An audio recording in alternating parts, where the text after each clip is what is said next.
Sabe, toda família tem uma história, né? Uma jornada cheia de reviravoltas, de sacrifícios, que nos molda e nos conecta com o passado. Hoje, a gente vai mergulhar de cabeça em uma dessas histórias. Uma que é realmente extraordinária. E o ponto de partida é justamente esse, um chamado bem poderoso para a gente não esquecer de onde veio. É um convite para olhar para trás, entender as nossas raízes e, quem sabe, entender um pouco melhor a nós mesmos. É exatamente essa ideia que vai guiar a gente por aqui. A noção de que a nossa história, com tudo que ela tem, nos dá força. É sobre resiliência, esperança e a força que a gente encontra quando olha para as nossas origens. Bom, para a gente entender essa jornada, primeiro a gente precisa dar um passo para trás e olhar o quadro geral. O que estava acontecendo? Que forças moldaram o povo que estava prestes a embarcar numa viagem que mudaria tudo? Olha só que interessante. Aqui a gente tem um resumo bem rápido da história riquíssima da Polônia. Desde a criação de universidades centenárias, passando pela industrialização, até momentos mais recentes de uma fé muito forte e um desejo de resistência. Tudo isso ajudou a forjar a identidade desse povo. Beleza. Agora vamos afunilar um pouco as coisas. O que especificamente lá no século XIX fez com que tanta gente tomasse a decisão dificílima de deixar tudo para trás e buscar uma nova vida?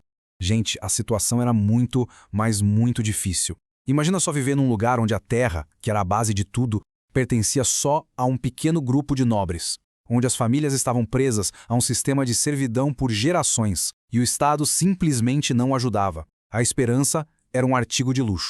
E essa pintura, nossa, ela diz tudo, né? A imagem captura a essência desse sistema. Gerações inteiras presas num ciclo de trabalho sem fim, pagando dívidas com o próprio suor, sem quase nenhuma chance de mudar de vida. Mas olha que coisa, mesmo com tudo isso, o amor pela terra natal era imenso. Essa citação é emocionante, mostra um respeito, uma conexão profunda com o lar que torna a decisão de partir algo ainda mais doloroso. E aí a gente chega na viagem em si. Uma travessia pelo oceano que foi, ao mesmo tempo, um ato de coragem absurda e de completo desespero. 78. Parece só um número, né? Mas pensem bem.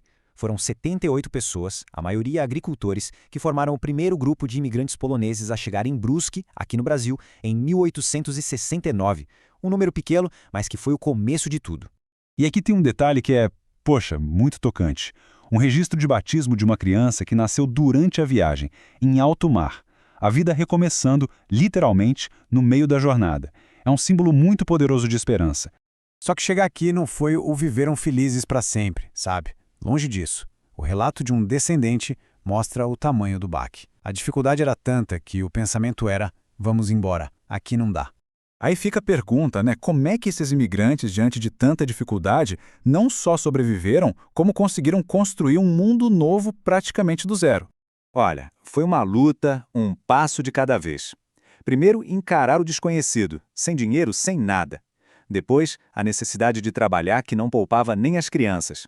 Aí veio o desafio de desbravar a terra. E, por fim, a busca por qualquer oportunidade que aparecesse. E para muita gente, a saída, a forma de sobreviver, foi o trabalho pesado em indústrias que estavam começando a surgir. As minas de carvão, como essa lá foto, foram cruciais para garantir o sustento de muitas famílias. E no meio de tudo isso, o que unia todo mundo?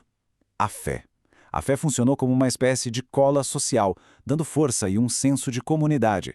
Tanto que uma das primeiras coisas que eles fizeram foi construir suas próprias capelas. Olha que legal essa comparação de imagens. De um lado, um cemitério na Polônia. Do outro, um cemitério aqui no Brasil. Mostra como as tradições culturais, especialmente as que envolvem a vida e a morte, viajaram junto com eles e se adaptaram à nova terra. A essência permaneceu.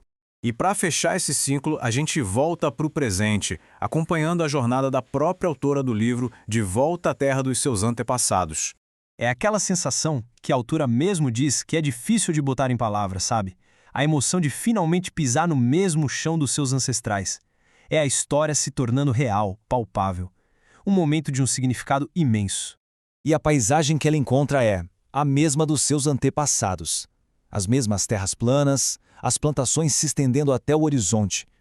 É o círculo se fechando, uma conexão que atravessou um oceano e mais de um século.